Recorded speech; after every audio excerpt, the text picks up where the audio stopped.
ሰላም ቤተሰቦች፣ ዛሬ ሴዶ በሀገር ገጽታ የሸፈነው ውልና ውሸት ንቃተ ህሊና ላይ የተሰራው አሳዛኝ ድራማና አሳፋሪው አዲሱ ድራማ በሚል አንድ ሳይት ይዞት የወጣውን መረጃ እንዲያቀርብላችኋለሁ። ገጽታ አሁን ደግሞ እኔ በጣም እኔ በመግባት ሙሉ ዓለም ትኩረት ሰጥቶታል።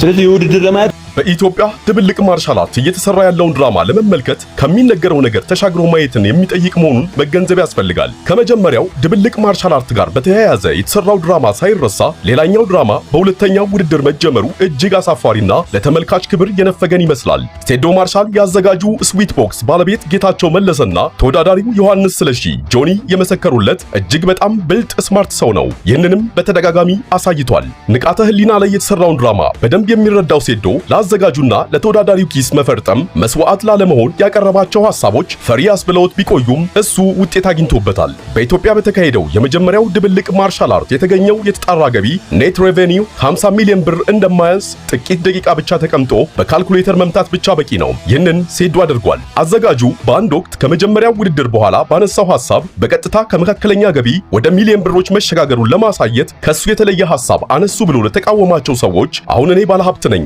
ሲል መጥቀሱን ማስታወስ ያስፈልጋል። እጅግ በጣም ከፍተኛ ገቢ የሚያስገኘውን ይህንን ውድድር ለመሳተፍ ጥሪ የቀረበለት ሴዶ ማርሻል በብስለት በመሟገት መስዋዕት ለመሆኑ አልፈቀደም። ንቃተ ህሊና ግን ክብሩንና ድካሙን ለግለሰቦች ጥቅም የሰዋና በኋላም በድራማ የተሸኘ አሳዛኝ ግለሰብ ነው። ውድድር ማሸነፍና መሸነፍ ያለበት ነው።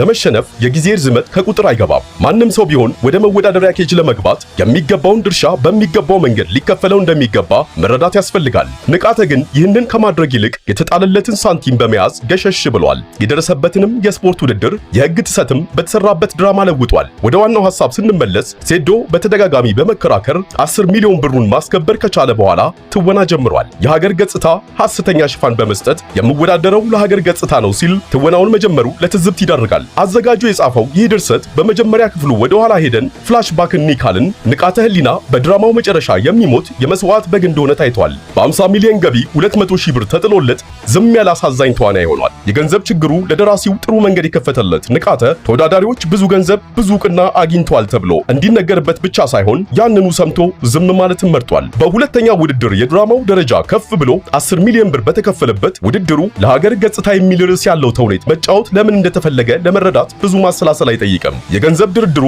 ከ1 ሚሊዮን ወደ 10 ሚሊዮን መሸጋገሩን ያልወደደው አዘጋጁ በሚስጥር እንዲያዝ አድርጓል። ሴዶም በተደጋጋሚ ይህንን የደበቀው እኔ ካገኘው ስለሌላው ምን አገባኝ አይነት በመሆኑ ለትዝብት ይዳርጋል። አዘጋጁ በንቃተ ህሊና ላይ የተደረገውን ነገር በሌሎች ላይ ለማድረግ በቀመረው ቀመር ሴዶም ተቀላቅሎ ሊሰጠው ያለውን ረብጣ ገንዘብ በሀገር ገጽታ መሸፈኑ እጅግ አሳፋሪም ጭምር መሆኑን መመልከት ጥሩ ይሆናል። የመጀመሪያው ድራማ ግን ከአዘጋጁና ጆኒ መካከል በተደረጉ የጥቅም ድርድሮችም ጭምር የታጀበ መሆኑን መዘንጋት አያስፈልግም። ስለዚህም በውድድሩ የሚገኙ ገቢዎች አንሰው እንዲወሩና በሌሎች ዓለማት ያለውን ልምድ እንደ ማስረጃ በማቅረብ ከፍትሃዊ የጥቅም ክፍፍል አንጻር ያለው ጉዳይ ኦዲት ማድረግንና የእርምት እርምጃ መውሰድን የሚጠይቅ ነው። ክቡራን ቤተሰቦችን መረጃ ከዶቼ ኤችዲ ያገኘ ነው።